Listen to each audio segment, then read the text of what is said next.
Yo, what's good YouTube? Zam Crow here. Back with the World Showdown Series, Season 3 semifinals, and we're taking on the Peachy Bros, coach of the Adelaide Aggrons. I said Honchgrass, I already played those.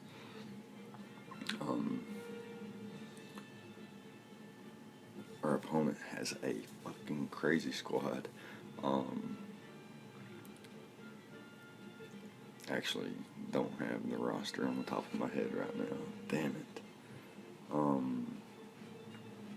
I do know off the top of my head, Mega Diancie, Dick Trio, Zapdos, Kieran Black, Volcarona, what else? Let me look at my sets real quick, see if I can think of anything just by looking at my sets.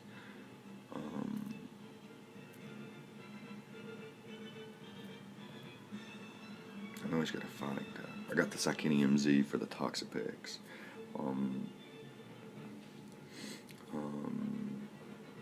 Let's see here.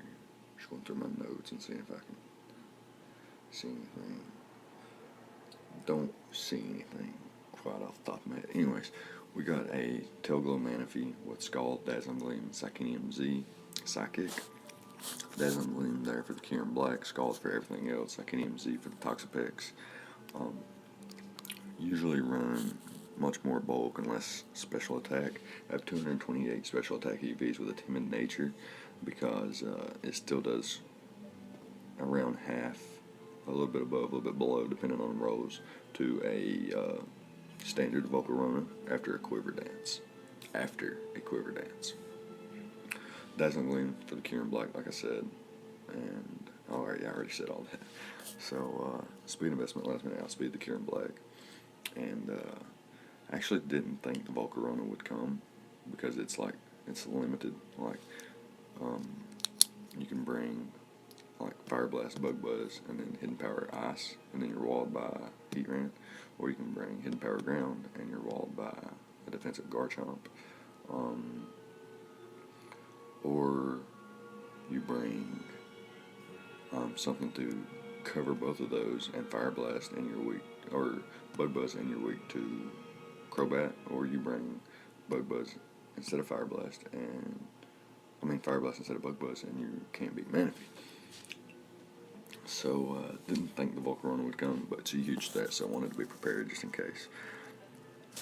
We got a Salac, sub-Salac Garchomp with Earthquake and Dragon Claw. Enough speed to outspeed the Kieran Black again. Like I said, I didn't want to outspeed the Volcarona. Extra speed EVs for no real reason. It's not that big of a threat to my Garchomp. This is supposed to be rough skin, not the Sandbell. I don't even think he has anything that I could take advantage of that with, unless he ran like Sandstorm, Mega Diancie or something. So the thought process behind this was if I can set up a sub on something passive, perhaps the Toxapex or potentially a Zapdos that's not running Hidden Power Ice, or a Kieran that's afraid to get hit with the Dragon Claw that's wanting to switch out, I can click sub. Eventually get up a Swords Dance, and if it comes down to it, I could keep subbing until my Salac Berry pops. Perhaps I knock something out. He brings in Mega Diancie, breaks my sub with Moonblast, but on the same turn I click sub again, so it brings me down lower. He clicks Moonblast again, I click sub, it brings me down lower.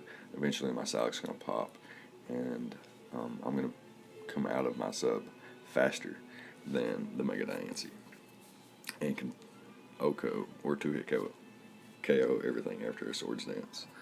So yes, thought process behind that. Next up, we have a Choice Scarf Heat Ring, which guarantees me rocks and guarantees me revenge killing a non-Scarf Kyurem or a non-Scarf or a non-Rock Polished Mega Diancie, as well as kind of being like a backup check to a Volcarona. If I can get it below half, even with a Quiver Dance up, Fire Blast should still pick it off, which is pretty cool. Most likely clicking Flamethrower, so I don't miss the Fire Blast though.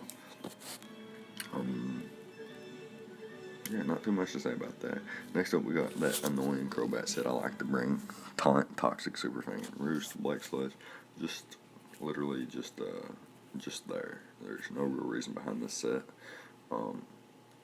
besides the fact that I think that it could annoy my opponent. And yeah, that's it for that. Next up, we got the Mesh Brat and the Golurk Trick Room combination again. This time a little bit different. We got the Thunder Wave on the Mesh Brat too, just in case like a Quiver Dance Volcarona gets out of hand, or like a Kieran Black gets out of hand, like it's potentially a Choice Scarf set, and I need to slow it down or potentially bank on some pairs. I guess that's a thing. Do have U-Turn and Healing Wish though. Can gain me momentum, and it can heal something up, perhaps like Manaphy or Garchomp or Golurk even. And Golurk's, okay, something interesting happened in the match. I'm not going to talk about it yet, but I'm going to give some light. I want to shed some light on it there. Got my Golurk here at Life Orb. Trick Room Sweeper. So got enough attack investment to 2-hit KO everything after rocks, except like bulky Kieran or a bulky Zapdos. But I do have Rest Talk, so I can rest up and Sleep Talk and still hit hard with the Life Orb and stuff. Potentially, unless I get like a bad Sleep Talk roll. My HP investment allows me to better take on things like Zapdos, Mega Diancie. It takes, I think, Scald is like a 3-hit KO from Toxapex. Dugtrio can't 2-hit KO with Earthquake. And coincidentally, Volcarona misses out on a knockout after a Quiver Dance with Fire Blast with this spread. Volcarona does a maximum of, I think, 93% with the spread with a Life Orb. No. Life Orb. Quiver Dance, Fire Blast from a timid Volcarona cannot knock me out. And I in turn can knock it out with Earthquake. So that's good. Alright. Yeah, that's going to be it though. And we'll hop into the battle. Okay, so here we are with the replay. And my opponent chooses to bring the Toxapex, the Volcarona, the Kieran Black, the Zapdos, the Mega Diancie, and the Dugtrio. So, yeah, we can just go ahead and hop into the battle here.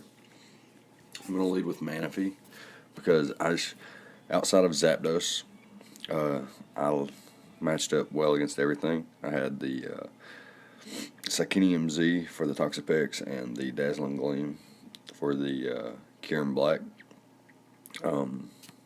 Whereas I can live any one hit from a Kieran Black and Tail Glow up and then knock him out the following turn with a Dazzling Gleam. And if he reveals to be Choice Scarf and hits me up with like an Adamant Outrage or like a Fusion Bolt or something, I can just switch into Tran or Garchomp or Golurk, depending. Probably Garchomp to immediately threaten it, since Golurk wouldn't really gain me much besides a powerful Earthquake or a powerful Shadow Punch. Anyways, my opponent chooses to lead Volcarona, which is fine. I can take any one hit even after a Quiver Dance. And I'm EV'd so that my Scalds are doing around half after a Quiver Dance. So it shouldn't get out of hand, if you know what I'm saying. Just going to click Scald here again. As you can see, it was getting some decent rolls there and bring him down. But he is able to knock out the Manaphy, so a decent threat to him gone. I felt like I could win with sub Swords Dance, Salac Berry, Garchomp.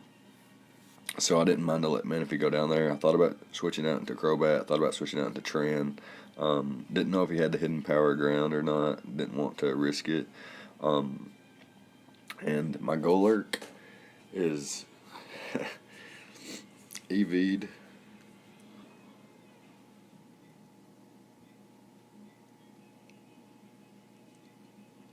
It's EV'd well enough to aid itself versus like Mega Diancie, Zapdos even with the hidden power or like an extra sensory or heat wave or something. And coincidentally, I live a +1 fire blast from a Volcarona. It's actually I cannot be knocked out, but if he gets like a high roll or mid to high roll, I'm life orb, so I would die to life orb recoil.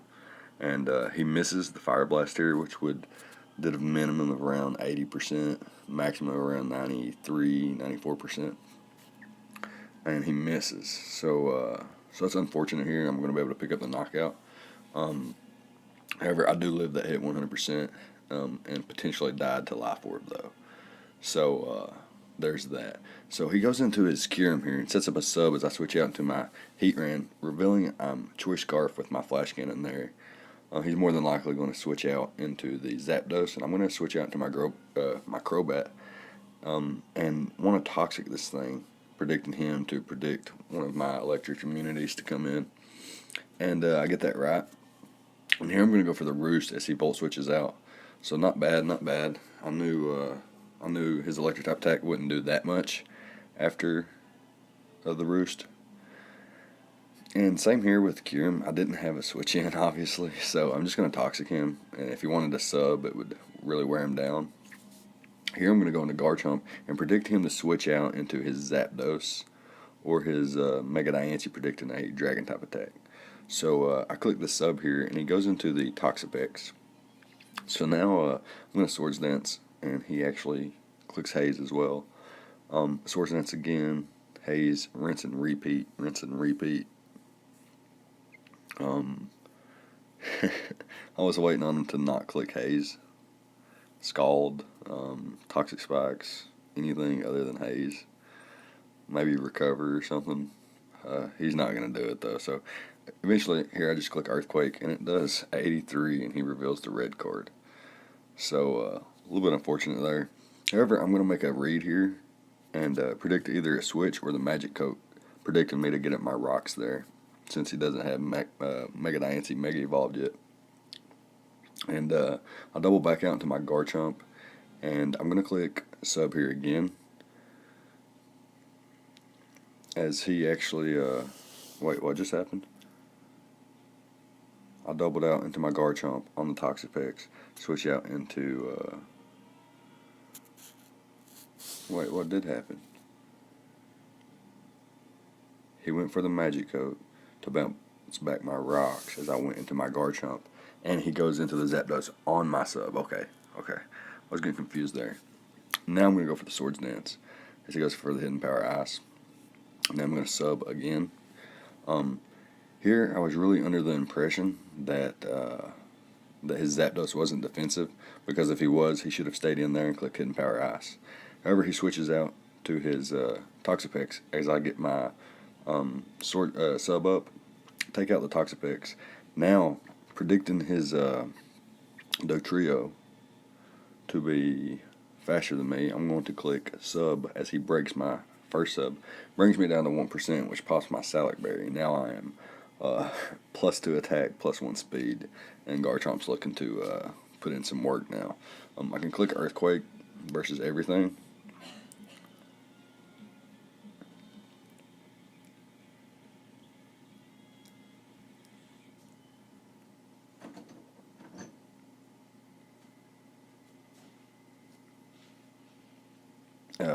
Except Zapdos, which obviously immune to Earthquake, but does not take a +2 Dragon Claw. There was a crit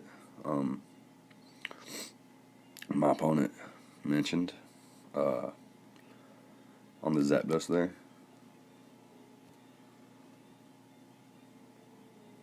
So you can see he breaks my sub. I click the Earthquake. Dothrio's not sashed, thankfully. Not sure if it would have mattered at that point. Here I'm going to click the Dragon Claw and get the critical hit there. Now my opponent says that mattered because he was a defensive Zapdos, and said the minimum or the maximum amount of damage was 84.8%.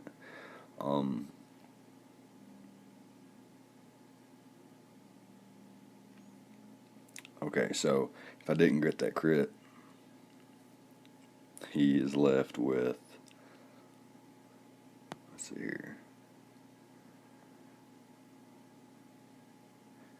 3% HP, which means my Scarf Heat Ray comes in, clicks Flash Cannon, knocks out the Zapdos, and then clicks Scarf Flash Cannon to knock out the Mega Diancie. So it only changed the differential, not nearly the entire battle or anything like that. I would say, I could argue that the Fire Blast Mist was more important, but again, I think it would have only changed differential, as Golurk, I don't think, entered the match after being withdrawn.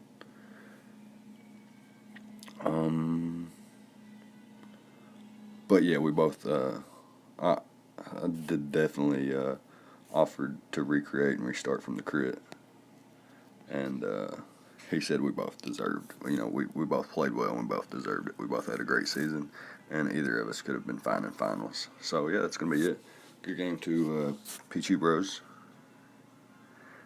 And yeah, look forward to facing you next season.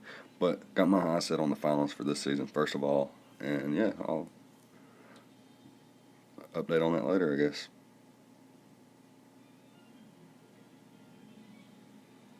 Yeah, I'll see you guys next time. Thank you for watching.